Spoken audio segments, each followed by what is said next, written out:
What do you think are some things that white America can do?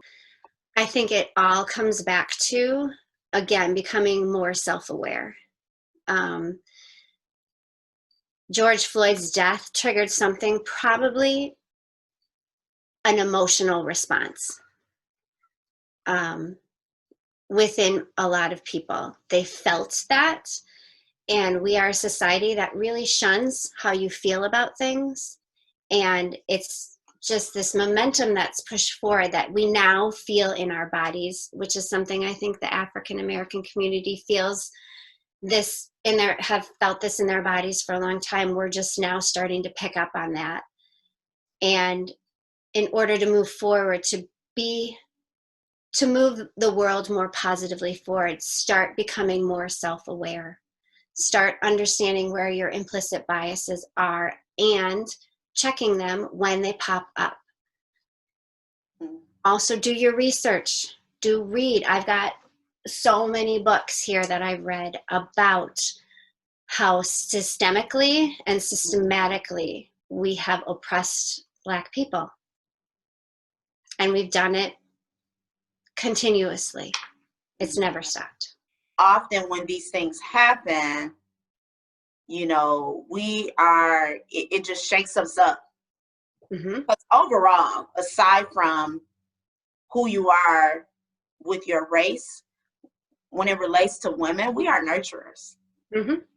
And so for us as women, we have stood on the front lines, particularly Black women, to do what we can to protect our men, to save our men, to pray for our men.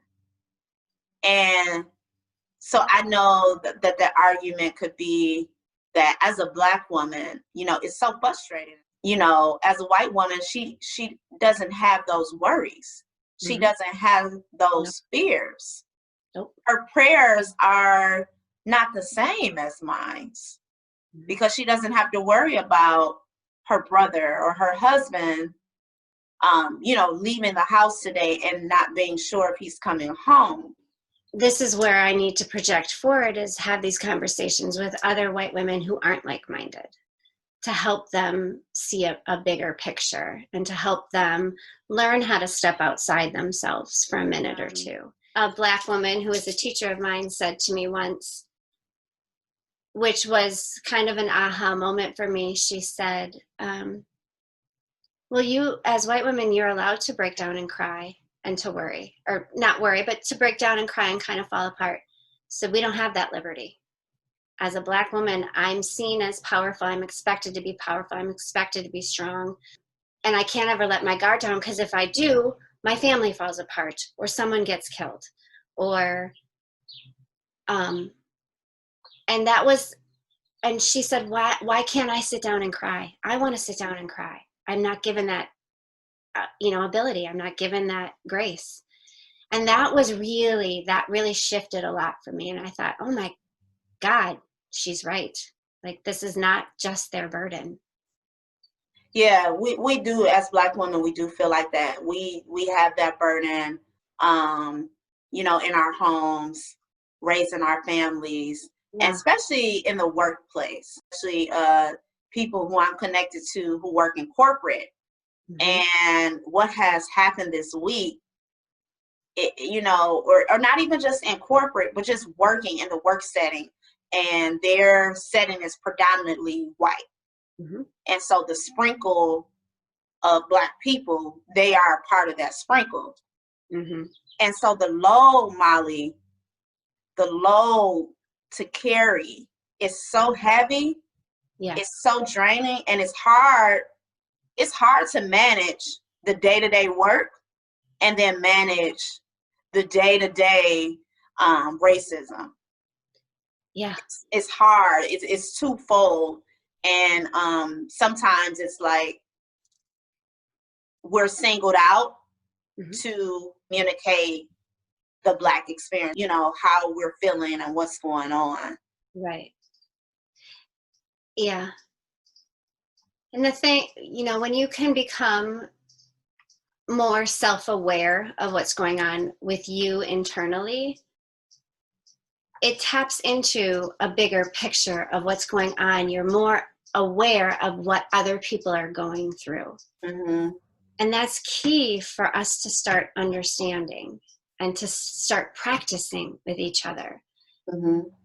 You know, when I think about the fact that many of you did have to go to meetings this week and show up like nothing happened, you should have the week off for trauma. I mean, all of you. 15 years ago, things would have been, or things were different for you. What was the shift for you? Really, Was it was it when you got into the classroom? No, it was through that. Several different experiences. I think looking back at my life, I took a class in college called Black Realities, and that really helped to open my eyes to actual Black realities. Teaching in the city and being among the Black community and being so loved there, and I was so welcomed when I didn't need to be.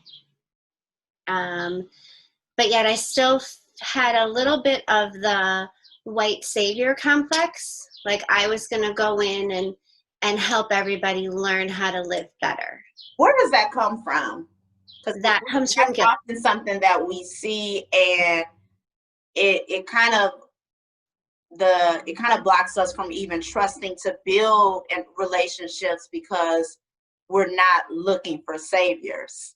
Correct. Yes. And that's something that I think stems from, again, like the shameful idea of race, or the shameful idea of even talking about race in your families, growing up, having it shushed. And so developing a kind of interesting complex about it. And there's always an underlying guilt. And so I think having that conversation, you just go into savior mode. Yes. And because you're not comfortable, because you don't have the experience behind you, you go into the savior mode and you think that's what you should be doing, but yet something in you doesn't feel quite right and you don't know what that is. And so I always had this, like, something doesn't feel right, but I don't know what it is that doesn't feel right about it. And it wasn't until I understood, oh, that's what you were doing. That's why it didn't feel right. Does that make sense? I'm pretty sure that's where that comes from. And some people can get past that and some people can't. But again, it's the internal awareness work. So, I can say that for me, on my end, as far as being open to having friendships and conversations with individuals that do not look like me, it is work. You do have to be open and honest with yourself. You have to deal with yourself first. And you do have to accept the things that you feel. Yep. And be okay with that.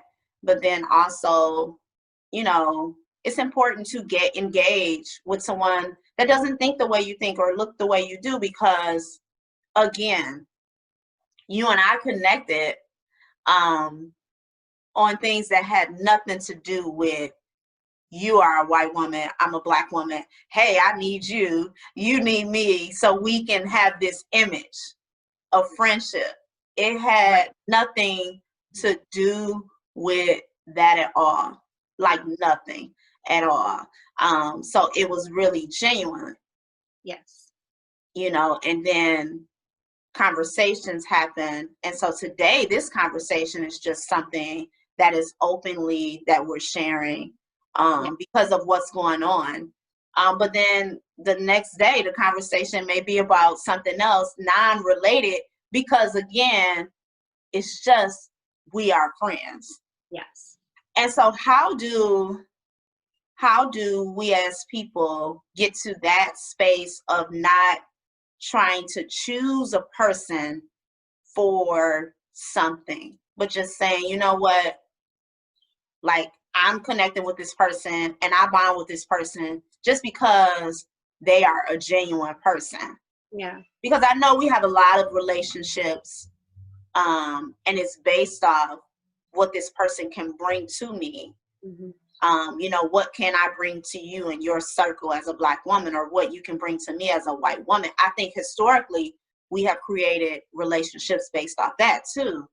And I'm not saying it's bad, but you know, how do we move from that into really just genuinely having that real relationship that has nothing to do with a title, nothing to do with a connection, but all to do with, I love her, she loves me. Yeah. I care about her, she cares about me. Yeah. You know, we like the same things, you know. Yeah. And I think we can do this because we know ourselves and we are good with who we are. I feel worthy as a woman. I feel worthy as a human being. I feel solid in who I am, which makes me stand on firm ground with beliefs that I have, and which makes me genuine to the people I'm around. And you're the same, right? You are solid in who you are. You are solid in your beliefs. You are open-minded because you're solid in your beliefs too. It allows you to open your mind. Same for me. And sometimes it's not about the doing. It's not about do. It's about being. When you can get quiet and still, are you comfortable with who you are? I know you are. I know I am. And it's a work. I work at it. You work at it.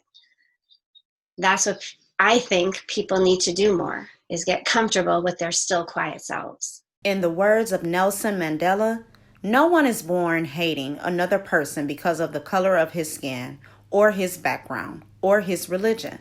People must learn to hate. And if they can learn to hate, they can be taught to love. For love comes more naturally to the human heart than its opposite. Next week, Sunday, June 15th, 2 p.m. Central Time, we will have our Beyond Our Comfort talk back.